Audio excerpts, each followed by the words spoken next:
તો micro teaching એટલે શું? માઇક્રો ટીચિંગનો અર્થ થાય છે સૂક્ષ્મ શિક્ષણ.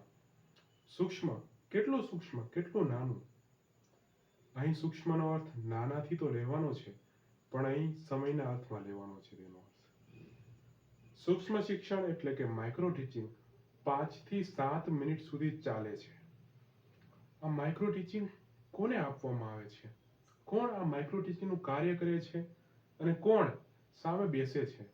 તો આ માઇક્રો ટીચિંગ આપવાનું કાર્ય, આ સૂક્ષ્મ શિક્ષણ આપવાનું કાર્ય, આ સૂક્ષ્મ પાઠ આપવાનું કાર્ય પ્રશિક્ષણાર્થીઓ કરે છે.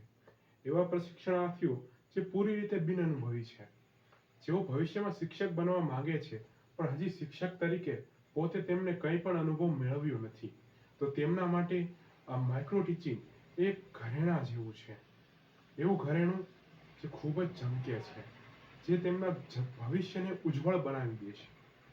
આ માઇક્રો ટીચિંગ વિશે ચાલો વધુ જાણીએ. આ માઇક્રો ટીચિંગ 5 થી 7 મિનિટ ચાલે છે. આ સિવાય માઇક્રો ટીચિંગનું એટલે કે સૂક્ષ્મ શિક્ષણનું એક સૂક્ષ્મ ચક્ર પણ તમારા પાઠ્યપુસ્તકમાં આપવામાં આવેલ છે. ચાલો આ સૂક્ષ્મ ચક્ર વિશે પણ માહિતી મેળવીએ. આ સૂક્ષ્મ ચક્ર છે એનો અર્થ કે તે ગોળ હશે. આ સૂક્ષ્મ ચક્ર વિશે ચાલો સમજીએ. સૂક્ષ્મ ચક્રમાં સૌપ્રથમ આપણને આયોજન એમ લખીને આપેલ છે. આયોજનનો અર્થ શું થાય? આયોજન એટલે શું? આપણે જે સૂક્ષ્મ પાઠ આપવાનો છે તેનું પહેલા આયોજન કરવું પડે છે. તેને જ આપણે આયોજનનું સ્તર કહીશું. આયોજનના સ્તર બાદ શું આવશે? આયોજન કર્યા બાદ આપણે સૂક્ષ્મ પાઠ આપવાનો હોય છે, એટલે કે શિક્ષણ આપવાનું હોય છે. આયોજન બાદ શિક્ષણ કાર્યનું પગથિયું આવશે. શિક્ષણ કાર્ય ક્યાં સુધી ચાલે? તો શિક્ષણ કાર્ય 5 થી 7 મિનિટ સુધી ચાલશે. આ 5 થી 7 મિનિટ સુધી ચાલેલા સૂક્ષ્મ પાઠ બાદ જેમની સામે આપણે આ સૂક્ષ્મ પાઠ આપ્યો છે, એટલે કે આપણા સહપાઠીઓ, આપણા પ્રશિક્ષણાર્થીઓ, તે આપણને પ્રતિપુષ્ટિ આપશે, પ્રતિપોષણ આપશે.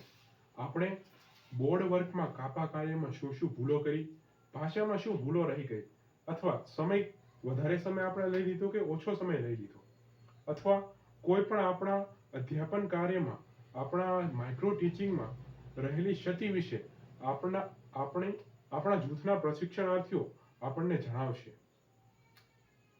પ્રતિપોષણ બાદનું પગથિયું આવશે પુનઃ આયોજન. આપણને જે પ્રતિપોષણ મળ્યું, પ્રતિપુષ્ટિ મળી, તે પ્રતિપુષ્ટિના આધારે આપણા પહેલાના સૂક્ષ્મ પાઠમાં જે ભૂલો રહી ગઈ હતી, જે ક્ષતિઓ તેમાં સામેલ હતી, તે ક્ષતિઓને આપણે દૂર કરીશું અને ફરીથી એક નવા સૂક્ષ્મ પાઠનું આયોજન કરીશું. આ વખતે નવા બનાવેલા સૂક્ષ્મ પાઠમાં આપણે પહેલાની ક્ષતિઓને દૂર કરીશું અને નવા મુદ્દાઓ પણ તેમાં ઉમેરીશું.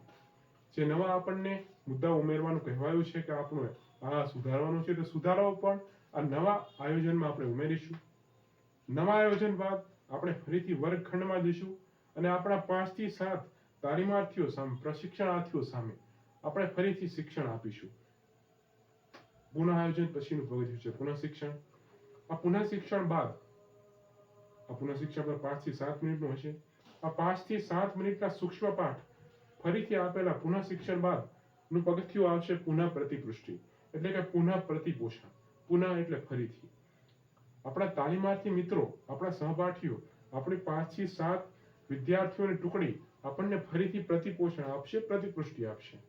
ફરીથી આપણને જણાવશે કે ફરીથી કોઈ ભૂલો તો નહીં રહી ગઈ ને, કોઈ ક્ષતિ તો નથી ને આપણા સૂક્ષ્મ પાઠમાં, તેના વિશે જણાવશે. અને જો કોઈ ક્ષતિ રહી ગઈ હોય તો ફરીથી આ ચક્ર મુજબ ફરીથી આયોજન કરવું પડશે, ત્યારબાદ ફરીથી શિક્ષણ આપવું પડશે અને ફરીથી પ્રતિપુષ્ટિ એટલે કે પ્રતિપોષણ મેળવવું પડશે. આમ જ્યાં સુધી આપણે કોઈ પણ એક અધ્યાપન કૌશલ્ય અથવા કોઈ પણ અધ્યાપન કૌશલ્યને હસ્તગત ન કરી લઈએ, તેમાં પારંગત ન થઈ જઈએ, ત્યાં સુધી આ ચક્ર ચાલતું રહેવાનું છે.